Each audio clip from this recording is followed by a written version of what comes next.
मराठी लिहिते ज्ञानोबाची ज्ञानेश्वरी, माझी मराठी लिहिते ज्ञानोबाची ज्ञानेश्वरी, तुकारामाची दिगाथा इंद्रायणी गतरली,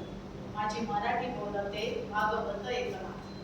माझी मराठी बोलते भागवत एकनाथी, जनाबाईचे अभंग विठोबाच्या भेटीसाठी, माझ्या मराठीत संत भजन कीर्तने गाती, माझ्या मराठीत संत भजन कीर्तने गाती, जात्या बदल्या गवव्या माय माऊलीच्या ओटी, माझी मराठी जाणावे कधी नार अलवार, माझी मराठी जाणावे कधी नार अलवार, कधी लोखंडा परिते जड शब्दांचे प्राण. आणि ना शेवटच्या महत्वाच्या वेळी, माझ्या मराठी मातीला नित्य प्रसवेच्या काळा, माझ्या मराठी मातीला नित्य प्रसवेच्या काळा, शब्द शब्द पेरुनिया फुले साहित्याचा मळा.